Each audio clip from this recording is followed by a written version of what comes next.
Dahil wala tayong content ngayon, kaya tara, samahan nyo na lang po ako na tingnan yung mga igagrap natin doon sa sa garden sa bukid.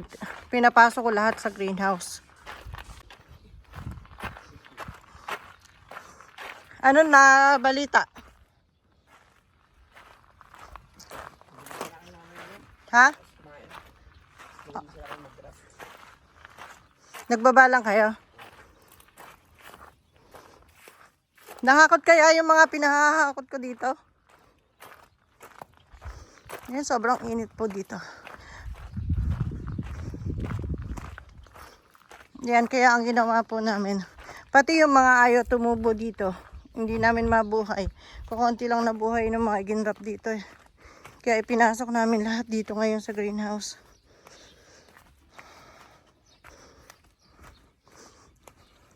Ayan, ito yung una namin pinasok dito. Ayan. Madami po yan, mga 50 pots. Then dito sa kabila, may patungan na sana to eh. Tapos na to may patungan na. Tatamnan sana namin ng rooted. Eh kaso kailangan ko po ng space na lalagyan nitong mga RS. Para pag nag-wrap nila ay nasa lugar na hindi masyadong exposed sa sunlight. Dahil sobra nga po ang init ngayon. Ayan, ito po yung mga mother plant ko po ito. Ginagamit po ito pang wrap. Kaya dito po nakalagay. Hindi sila binebenta. Pero ito po mga potted natin na maliliit na to. Ito pinagaganda.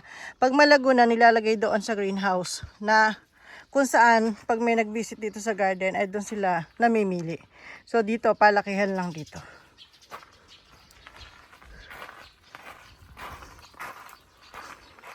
Ayan, pinalipat ko dito.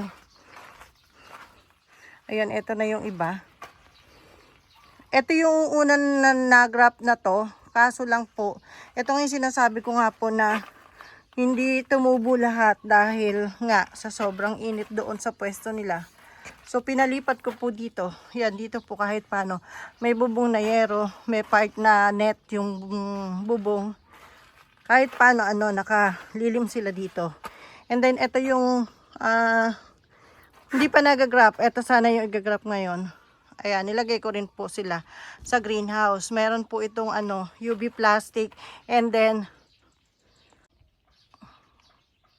meron po itong UV plastic and then makapal na net para protection nila sa sobrang init dahil mahirap nga po magpatubo ngayon. Then ito yung mga rooted natin na tusok-tusok. Dito medyo manipis lang yung net. Bala ko pong kapalan pa para mas komportable sila. Yan. Ito po mga mother plant natin, yung mga nakapat na yan. Ayan, dito tayo kasi nakakapag-vlog kaya isinama ko na kayong umikot dito sa garden. Galing po ako sa school, nag-meeting kami. So umuwi lang po ako dahil lunch break. Sabi ko, bibisitahin ko lang yung mga ginagawa nitong mga gardeners. Then ito yung iba nagtatambak ng buhangin dito. Naka-break po sila ngayon. Kaya konti lang makita yung tao dito sa video. Naka-break sila. Lunch break. So ikot muna ako at pagyari kong umikot ay babalik po ako sa school pagkakain ko ng lunch. Ito yung mga kawayan na ginamit dito. Dahil nga po may patungan na to, pinabakbak ko ulit. Pinabaklas ko ulit para yung grafted ang mailagay dito. O, konti pa lang pala yung nahahakot nila dito, no? Oh, ay hindi, unahin muna yan. Eto, kung tubo na to, iiwanan na dito. Hindi na dadalhin doon. Pero kung marami pang ire-repair dito, dadalhin din nila doon yan. Pinagbiling ko na yan kanina. Kalahati lang naman, ma'am. Marami na buhay. Marami bang may buhay? Hindi eh. Eto, halimbawa, eto. Buhay ba to? Oh. Tamo, mga patay din. Dalawa Ito, buhay. ito. Dalawa patay. O, di-repairin din. Kailangan di ipasok yan. Eto. Ito Wala. isa lang, ma'am. Oh. Yun, wala. Yung mga kompleto na, pwedeng iwanan dito. So, sige, ma'am. So, walang Hapon kompleto. na lang namin gagawin to, ma'am. Hapon? Oo. Hindi, kahit gawin mo ng hapon nung gawin mo hapon, di kinabukasan, mainit din. Ganon din. Maluwag pa naman doon. Marami pang kakasya doon. Sige ma'am, bahala. Kaya mo malagay lahat doon. Pinakamaganda, tulungan yung maghakot doon para mabilis. At doon na lang kayo gumawa. Ito pa, mga basal to. 2, 3, 4, 5, 6 na paso pa yung mga basal na yan. Dalhin nyo na doon. Doon na kayo gumawa. Kasi para sa inyo rin yun, para hindi tayo ulit ng ulit. Tsaka doon medyo malilim pa doon gumawa. Marami pang kakasya doon, maluwag pa yon. Eh, saan tayo kukuha ng cuttings ma'am? Doon pa rin ma'am. Cuttings? Oo. Oo, doon pa rin. Hindi. Ito yung may mga ID na yan eh. Halimbawa yan. May pinalagay na akong ID. Tingnan mo. Para alam nyo kung ano yung ilalagay yung sayon. Ano? Small blocks. Oh, mga small blocks. Oh, doon yung sa likod na greenhouse, di ba? Tapos ito. May nakalagay ding ID yan.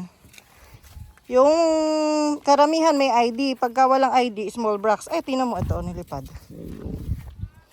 Nilagyan ko lahat ng ID yan eh. Ma'am. Pakisabit mo na maayos para hindi matanggal. Dapat hindi pa rin ganun. Hindi ano. Hindi pa rin gumana yung kanang butit na inabot dito. Ah, sira pa rin. Hindi gagawin nyo pa rin bago kayo umalis. Pag ano nga, may dala kang gamit, pakialis mo yung plastic na rin. Sige, tatanggal. Pwede na itong tanggalin. Pwede doon dalawin yung mga ano. Ang hindi lang natin malalagay sa lilim, yung mga matataas. Sa greenhouse, di kasya. Katulad nito, oh.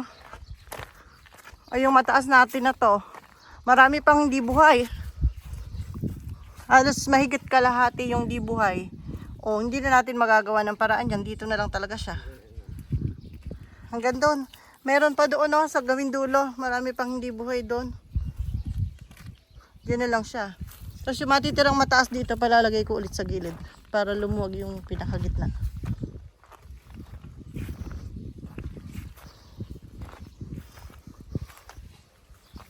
Kung sa gitna naman kasi kung kasi maglalagay dito ng greenhouse, mataas yung lupa na to eh dahil pinatambakan niya.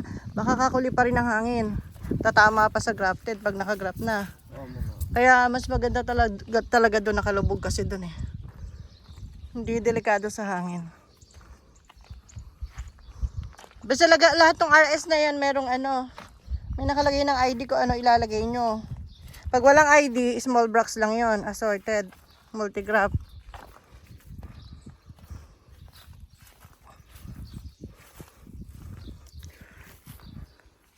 Pag nandito ako, gagawa ako ng ano, mga big blocks. Para maganda. Ito rin on, mga hindi pa kompleto to eh. Hindi na maipapasok to. Ito on, daming ano.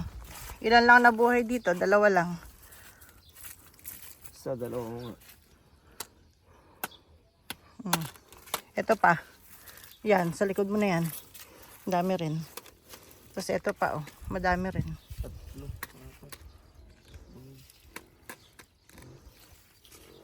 So saan kayo magsisimula? Repair o basal?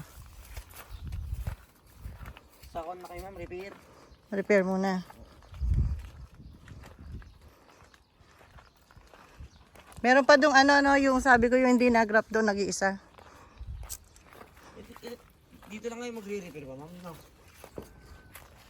Tapusin namin. Kung kaya tapusin namin ako.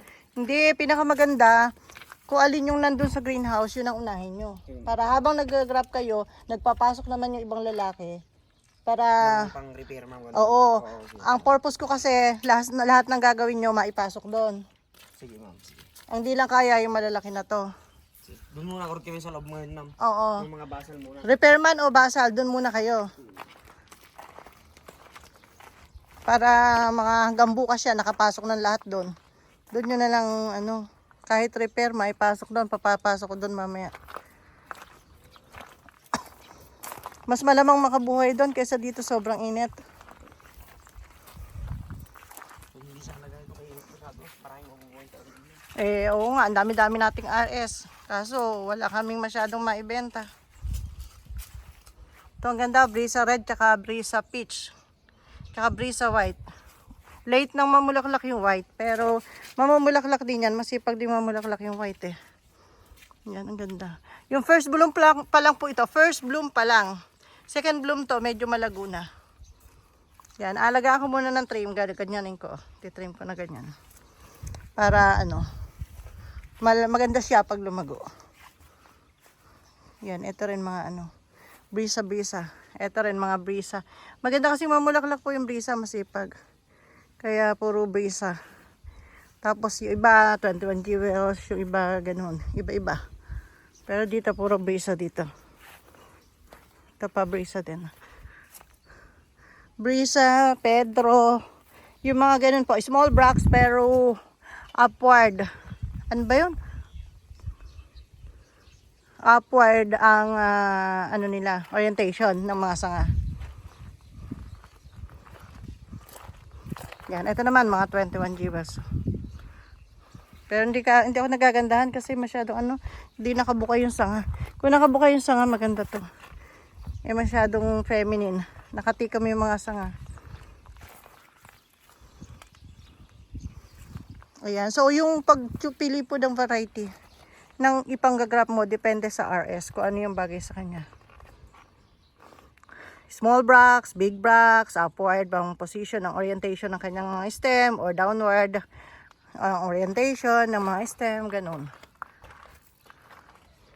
Then yung combination ng kulay, mga family, chili farm, flame family, 21 jewels family, mga ganyan, family. Yan po magagandang pang-graph. Yan. So, that's all for today's vlog. Thanks for watching. Wala tayong ma-content kasi hindi tayo nakakapag-vlog dahil sa sobrang init po. And then, isa pa, busy rin naman sa iba't ibang trabaho. Kaya ayan, basta umikot tayo sa garden ay sasabayan natin ang video para makarami tayo. Ay, ito buhay oh. Dalawa ang hindi buhay. Ganda oh, MJ po oh. Yan. Crafted MJ. Kaya lang, simula pa lang siya. Bago pa lang. Meron pang dalawang sanga na hindi buhay. Oh, ganda. Ang ganda niya sa araw. Lalo siyang nagiging dilaw ang dahon. At tumitingkad yung pagiging pusha pink ng kanyang bracts dahil sa sobrang init ng araw. Yan. Grafted MJ. Okay, bye! Thanks for watching! Sa mga nais na mag-visit dito sa amin sa Royal Garden, search nyo lang po ang location ng aming garden sa Google Maps. Just type Royal Garden, San Miguel, Bulacan. Ayan, masa-search nyo na po yung location ng ating garden. And saan ba kami pwedeng kausapin? Online, kontakin. Meron po kaming Facebook page. Kapangalan nitong ating YouTube channel, Royal Garden of Bougainvillea. Meron po tayong admin doon na mag-a-assist sa inyo. Just message or follow our Facebook page, Royal Garden of Bougainvillea. Bye! Thanks for watching.